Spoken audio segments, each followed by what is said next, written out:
Tagore children academy senior secondary school Surajgarh की online classes में आपका स्वागत है। आज इस वीडियो में समरूपता की प्रश्नावली 11.3 के क्वेश्चंस 13, 14, 15 को हल करेंगे। अतः इनको सरलतम रूप से सीखने के लिए वीडियो को अंत तक जरूर देखें। अब देखिए क्वेश्चन नंबर 13 जो है क्वेश्चन नंबर 13 है, उसमें आपसे कह रहा है कि कोई त्रिभुज है ए बी सी, ये त्रिभुज है और इसकी भुजाओं के मध्य बिंदु दे दिए गए, यानी इनकी भुजाओं के मध्य बिंदु है। उन बिंदुओं को क्रम से मिलाने, जैसे BC जो है इसका मध्य बिंदु D है, इसका मध्य बिंदु E है और इसका मध्य बिंदु है F है। इनको क्रम से मिलाने पर क्रम से का मतलब हो गया क्रम से, यहाँ पे इनको क्रम से मिलाएं और इस प्रकार जो त्रिभुज बन रहे हैं।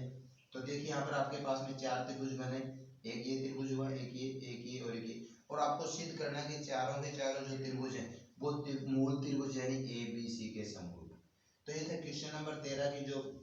भाषा है वो कि कोई त्रिभुज दिया हुआ है, उस त्रिभुज की भुजाओं के मध्य बिंदुओं को मिलाने वाला जो रेखाखंड है वो आपसे, यानी मध्य बिंदुओं को मिलाने से और बनने वाला जो त्रिभुज है वो चारों के चारों त्रिभुज मूल त्रिभुज के समरूप होते हैं। ये आपको सिद्ध करना है। तो यहाँ देखिए त्रिभुज ABC में ये जो F है ये AB का मध्य बिंदु है तथा E जो है यह AC का मध्य बिंदु। और जैसा आपने मध्य बिंदु पर में अध्ययन किया था कि त्रिभुज की दो भुजाओं के मध्य बिंदु को मिलाने वाला रेखाखंड जो होता है वह तीसरी भुजा के समांतर होता है। अतः FE जो है, इसलिए FE जो है BC के समांतर होने का कारण जो है यह है मध्य बिंदु पर में से। अब देखिए यहाँ पर सबसे पहले बातें करते हैं यहाँ त्रिभुज AFE को, और यहाँ पर दूसरा जो त्रिभुज है ABC को लें, त्रिभुज AFE और दूसरा जो त्रिभुज है त्रिभुज ABC। तो इन दोनों त्रिभुजों में देखिए कोण A जो है ये कोण A, ये दोनों में उभयनिष्ठ, कोण A बराबर कोण A उभयनिष्ठ। और जैसा भी आपने देखा कि FE जो है BC के समांतर है, तो ये जो कोण AFE जो है ये कोण इसके बराबर और जिसका कारण है संगत कोण, और कोण AFE बराबर कोण ABC संगत कोण। और यहाँ पर दो कोण समान होने के कारण और इसलिए इसको कहा जा सकता है कि AA नियम से दोनों जो त्रिभुज हैं त्रिभुज AFE और त्रिभुज ABC समरूप। तो यहाँ पर देखिए अब AFE त्रिभुज और आपने त्रिभुज इस ABC को समरूप सिद्ध कर ले। इसी प्रकार से देखिए D जो है, जो कि D जो है वह BC बिंदु है तथा E जो है AC का मध्य बिंदु।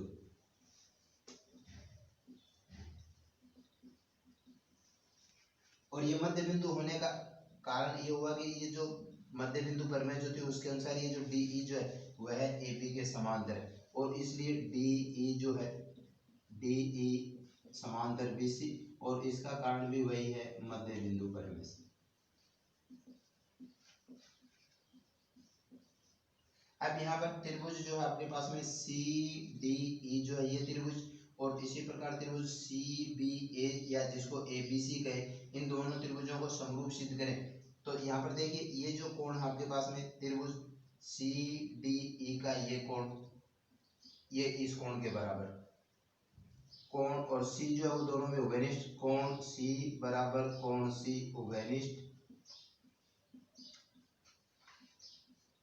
ये जो कोण है जिसको CDE कहे, कोण CDE जो है ये है कोण हो गया CBA के बराबर, बराबर कोण CBA संगत कोण। और इसलिए AA नियम से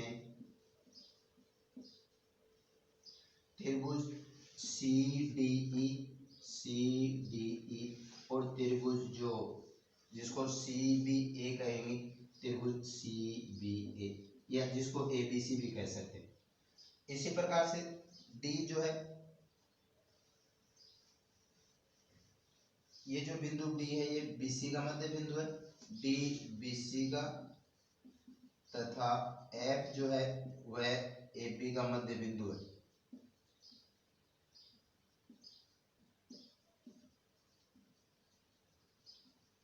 और ये मध्य बिंदु होने का कारण हो गया कि डी एफ जो है वह एसी के समांतर है मध्य बिंदु पर में से, और ये दोनों समांतर होते ही अब त्रिभुज एबीसी को और त्रिभुज जो,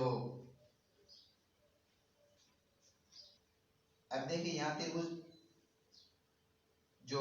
बी डी एफ जो है ये और त्रिभुज ए बी सी जो है इसको समरूप सिद्ध करें, त्रिभुज बी डी एफ और त्रिभुज जो ए बी सी है त्रिभुज ए बी सी, इन दोनों त्रिभुजों में की बातें करें तो देखिए यहाँ पर जो कोण बी है वो दोनों में उभयनिष्ठ है, कोण बी बराबर कोण बी उभयनिष्ठ। और इसी प्रकार जो ये कोण जो है ये कोण इस कोण के बराबर, जिसको एफ बराबर कोण ए सी बी संगत कोण। और इस प्रकार ए नियम से त्रिभुज बी डी एफ त्रिभुज, जिसको आप ए बी सी भी कह सकते हैं, ए बी सी, लेकिन इसके अनुसार बी की बातें करें तो उसी के अनुसार इस त्रिभुज को लिखना जरूरी है, लेकिन फिर भी आप ए बी सी इसको कर सकते। तो यहाँ देखिए आपने देखा कि त्रिभुज ए एफ ई जो है वह त्रिभुज ए बी सी के समरूप है। इसी प्रकार से त्रिभुज ये जो बी डी एफ जो है ये ए बी सी के समरूप है, और इसी प्रकार त्रिभुज सी डी ई जो है ये भी त्रिभुज ए बी सी के समरूप है। अब यहाँ पर त्रिभुज डी ई एफ जो है इसको समरूप सिद्ध करेंगे, क्या ये ए बी सी के समरूप है, तो यहाँ पर इसको सिद्ध करने के लिए जो एफ जो है ये है ए बी का मध्य बिंदु है, तथा ई जो है ए सी का मध्य बिंदु।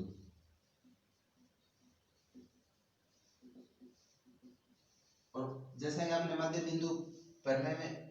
अध्ययन कर लिया कि दो भुजाओं के मध्य बिंदुओं को मिलाने वाला जो रेखाखंड होता है वह तीसरी भुजा के समांतर उसका आधा होता है, और इसलिए एफ ई जो है ये है 1/2 BC के बराबर, यानी दो भुजाओं के मध्य बिंदुओं को मिलाने वाला रेखाखंड तीसरी भुजा के समांतर होता है। और यहाँ से इसको अनुपात के रूप में लिखे तो एफ ई बटे बी सी बराबर 1/2। इसी प्रकार देखिए जो डी ई जो है वह इस ए बी के समान, यानी डी बी सी का मध्य बिंदु है, ई ए सी का मध्य बिंदु है, इसलिए डी ई जो है, क्योंकि डी यहाँ एफ ई समांतर बी सी कर लेंगे ताकि आपको सुविधा है, और यहाँ डी ई जो है डी ई समांतर ए बी, और ये डी ई ए बी के समांतर होते ही और डी ई जो है वह ए बी का आधा हुआ, तो डी ई बराबर 1/2 ए बी, और यहाँ अनुपात के रूप में लिखें तो डी ई बटे ए बी बराबर 1/2। इसी प्रकार ये जो डी एफ जो है ये ए सी के समांतर है, क्योंकि डी एफ समांतर ए सी, और यहाँ पर डी एफ ए सी के समांतर होते ही डी एफ का जो मान है वह 1/2 ए सी के बराबर, और यहाँ इनको अनुपात के रूप में लिखे तो डी एफ बटे ए सी बराबर 1/2। अब देखिए यहाँ पर एफ ई बटे बी सी, डी ई बटे ए बी, और यहाँ पर डी एफ बटे ए सी का जो अनुपात है वो बराबर है, क्योंकि डी ई बटे ए बी बराबर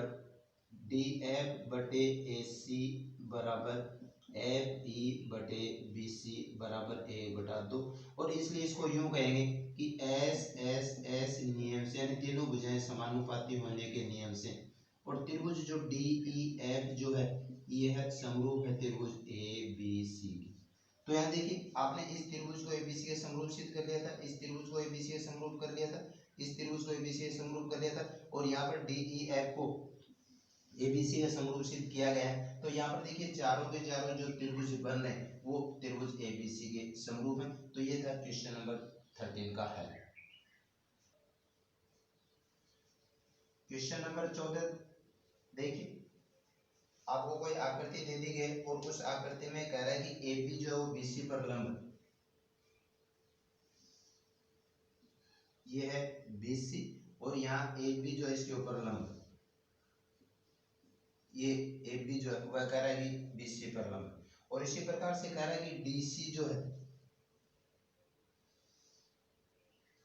ये DC वह भी कह रहा है कि BC पर लंब है, ये लंब है। और फिर आपको दे दिया गया है कि DE जो है वह AC पर लंब है, तो यहाँ पर A को C से मिलाया गया और फिर यहाँ से इसके ऊपर लंब डाला गया जिसका नाम E का है कि DE जो है इसके ऊपर लंब। और इस प्रकार आपको सिद्ध करना है कि त्रिभुज CED जो है, यानी आपको दिया गया है, दिया हुआ है, प्रमेय के अनुसार इसको हल करें तो यहाँ पर दिया हुआ है कि AB जो है वह BC पर लंब। इसी प्रकार से कह रहा है कि DC जो है, DC वह BC पर लंब तथा DE जो है वह AC पर लंब। सिद्ध करना है आपको कि त्रिभुज CED जो है, त्रिभुज CED और दूसरा जो त्रिभुज है ABC, ये कह रहा कि दोनों समरूप, त्रिभुज ABC समरूप। ये बातें आपको सिद्ध करनी। तो यहाँ पर देखिए त्रिभुज ABC जो है,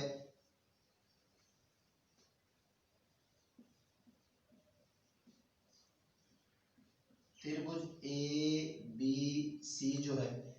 यहाँ पर आप इसका जो मान है त्रिभुज ABC में कोण B जो है इसका मान आपको दे दिया गया है 90 डिग्री के बराबर, जिसको आप ABC कहें या B कहें, कोण ABC बराबर 90 डिग्री।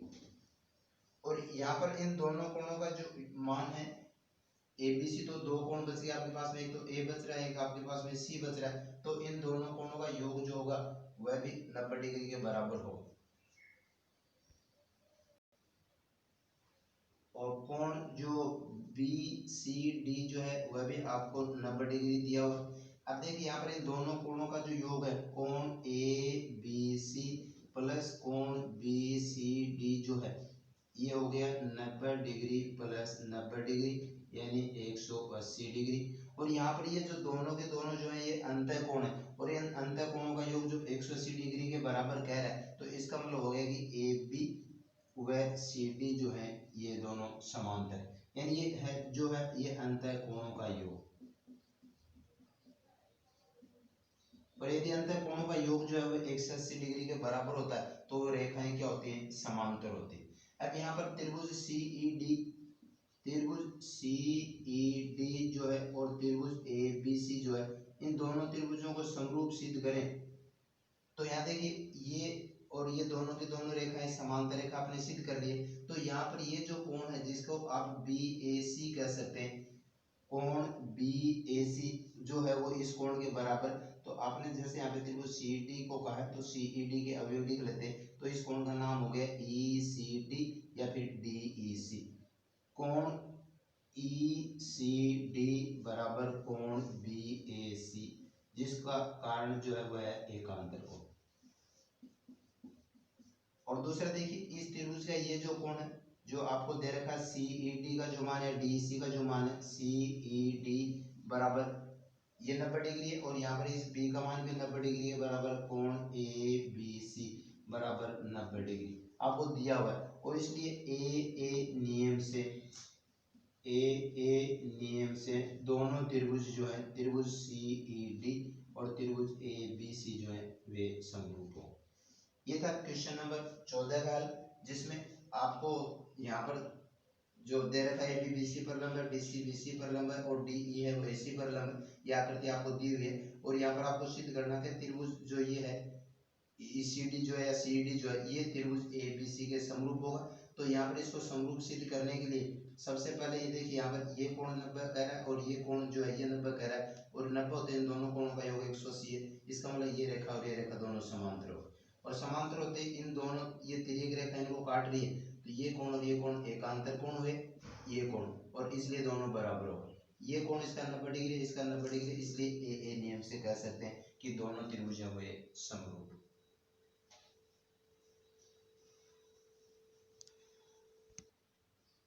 क्वेश्चन नंबर 15 में देखिए, आपको त्रिभुज ए बी सी है, कह रहा है कि त्रिभुज है A B C, A B C, और इसकी भुजा बीसी का जो मध्य बिंदु है वह कह रहा है कि डी। फिर कह रहा है कि ए डी का समद्विभाजित करते हुए, यानी ये जो ए डी जो है, इस ए डी का समद्विभाजित करते हुए, यानी दो बराबर बराबर भागों में बांटते हुए, और कह रहा है कि एक रेखा बी से इस प्रकार खींची गई है, इधर बी से कोई रेखा खींची गई,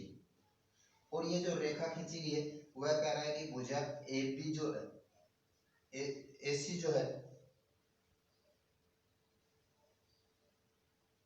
इस एडी को समद्विभाजित करती हुई, और बी से कह रहा है कि कोई रेखा खींची गई है, और ये कह रहा है कि एडी जो है इसको कह रहा है कि किसी बिंदु ई पर काट दी, ये ई पर, और इस एसी को जो है वो कह रहा है कि एक्स पर काट दी। तो कह रहा है कि आपको सिद्ध करना है कि ई एक्स बटे बी ई जो है, ई एक्स बटे बी, इसका जो मान है वो कह रहा है कि 1/3 होगा, ये आपको सिद्ध करना। तो यहाँ पर देखिए आपको दिया हुआ है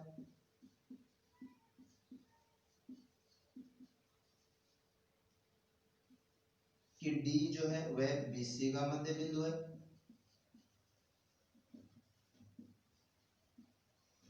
तथा ई जो है यह एडी का मध्य बिंदु है।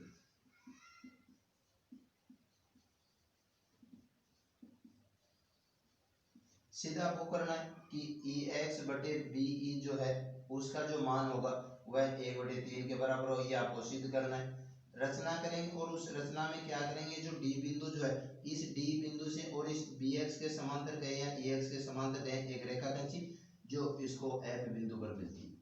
ये इसके रचना बिंदु है। यानी डी बिंदु से आप इसको ई एक्स के समांतर भी कह सकते हो या बी एक्स के समांतर भी कह सकते हो, बी एक्स के समांतर रेखा खींची,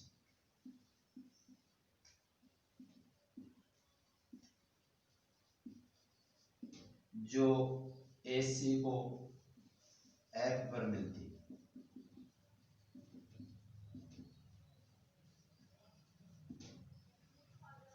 अब यहाँ देखिए इसकी उपपत्ति को कैसे इसको हल करें। तो यहाँ पर आपके पास में देखिए E जो है ये कह रहा है कि इस AD का मध्य बिंदु है, और इस AD का मध्य बिंदु तो ये जो DF जो है ये EX के समांतर खींची गई। तो यहाँ पर आपने मध्य बिंदु प्रमेय में आपने अध्ययन किया है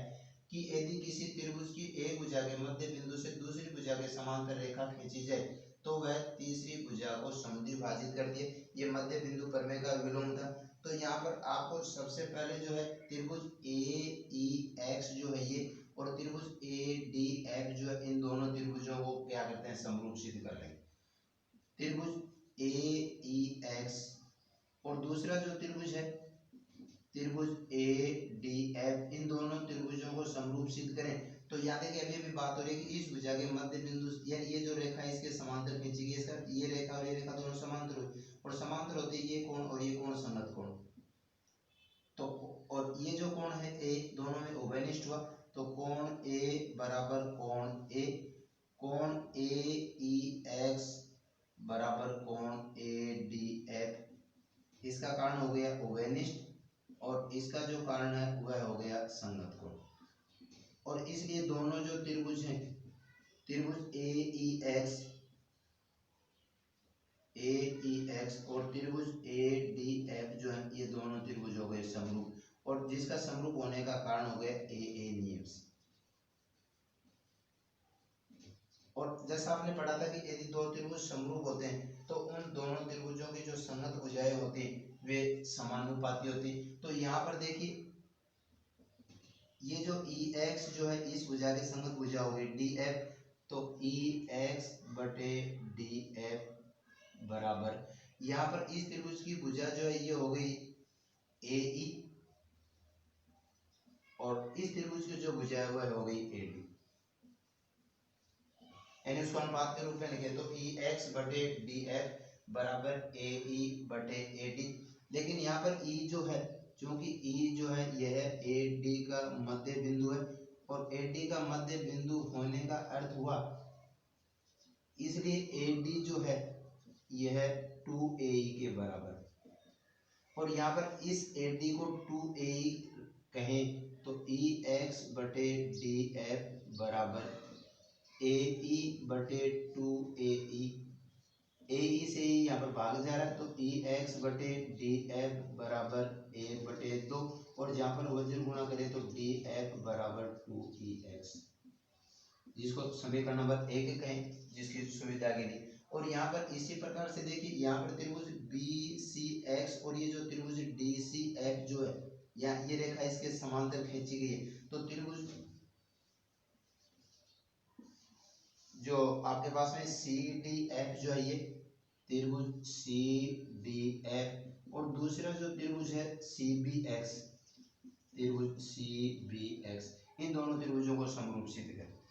सी D F C B X को। तो यहाँ देखिए कोण सी जो है दोनों में उभयनिष्ठ है, कोण सी बराबर कोण सी उभयनिष्ठ,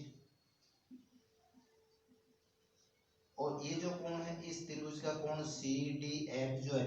कोण सी डी एफ बराबर कोण सी बी एक्स संगत कोण, और इसलिए दोनों त्रिभुज जो है, त्रिभुज सी डी एफ और त्रिभुज सी बी एक्स जो है समरूप हो गए, और जिसका कारण हो गया ए नियम से, यानी इस नियम से दोनों त्रिभुज समरूप। और फिर वही हो गया कि यदि दो त्रिभुज समरूप होते हैं तो उनकी संगत भुजाएं जो होती हैं वे समानुपाती होती हैं। तो यहाँ पर देखिए इस त्रिभुज की जो भुजा डी एफ है, इसके संगत भुजा हो गई बी एक्स, तो इसलिए डी एफ बटे बी एक्स बराबर इस त्रिभुज की भुजा सी डी गई, सी डी बटे तो इस त्रिभुज की भुजा होगी जिसको बी सी गई, और यहाँ जो डी जो है वह बी सी का मध्य बिंदु है, क्योंकि डी जो है BC का मध्य बिंदु है, और ये मध्य बिंदु होने का अर्थ हो गया कि BC का जो मान होगा वह 2CD के बराबर होगा, यानी इस DC का दुगुना है CD का दुगुना। और यहाँ पर जो मान आपके पास में है इन मानों को यहाँ पर रखें, तो देखिए यहाँ पर BC का जो मान है वह 2CD रखें, तो DF बटे BX बराबर CD बटे 2CD, जहाँ पर इसका हल हो गया DF बटे BX बराबर 1/2। अब यहाँ देखिए DF जो था उसका समीकरण नंबर 1 से जो मान था वह आपके पास में 2EX है, तो यहाँ पर DF का मान 2EX पुटअप कर लें, जिसका कारण हो गया समीकरण नंबर 1 से। और अब यहाँ ये जो BX जो है इसके जो भाग है वो BE प्लस EX, क्योंकि अपने को EX और उसमें B में बातें करनी है इसलिए उसको इसी में परिवर्तित किया गया, बराबर 1/2। यहाँ पर वज्र गुणा करें तो देखिए 4EX बराबर BE प्लस EX, EX का पक्षांतरण करें तो 4EX माइनस EX बराबर BE, और इस प्रकार 4EX माइनस EX का अर्थ हो गया 3EX बराबर BE, और यहाँ पर EX बटे B को अनुपात के रूप में बदलें तो इधर से B का भाग दे देते हैं, इधर से 3 का भाग दे देते हैं, तो यहाँ पर इसलिए EX बटे BE जो है बराबर 1/3। और यही जो था क्वेश्चन नंबर 15 का हल पूछ रहा था आपसे कि सिद्ध करो कि EX बटे BE जो है वह 1/3 के बराबर है। तो इसको हल करने के लिए देखिए यहाँ पर इस त्रिभुज ए बी, ये जो ई बिंदु है ये AD का मध्य बिंदु, तो आपको ये देखना है इस AD के सारे कौन कौन से त्रिभुज बने, उन त्रिभुजों को समरूपसित करते हुए, और जैसा कि आपने पढ़ा कि यदि दो त्रिभुज समरूप होते हैं तो उनकी संगत भुजाएं जो है वो समानुपाती होती है। इसी प्रकार यहाँ पर देखिए D जो है ये इस BC का मध्य बिंदु है, तो ये मध्य बिंदु का है, तो इसके साथ में जो त्रिभुज बने उन दोनों त्रिभुजों को समरूपसित करते हुए, और फिर वो त्रिभुज समरूप है तो उनकी संगत भुजाएं समानुपाती हैं, और उन दोनों को हल करें, यानी यहाँ पर जो आपके पास में DF का जो मान 2x था इसको कह दीजिए समीकरण नंबर 1 से, तो यहाँ पर इसको BX जो है इसको BE में परिवर्तित और EX में परिवर्तित करने के लिए उस BX को BE प्लस EX लिखा है, और जिसको हल करने पर आपको प्राप्त हो रहा है कि EX बटे BE बराबर 1/3, और इस प्रकार क्वेश्चन नंबर 15 को हल किया जा सकता है।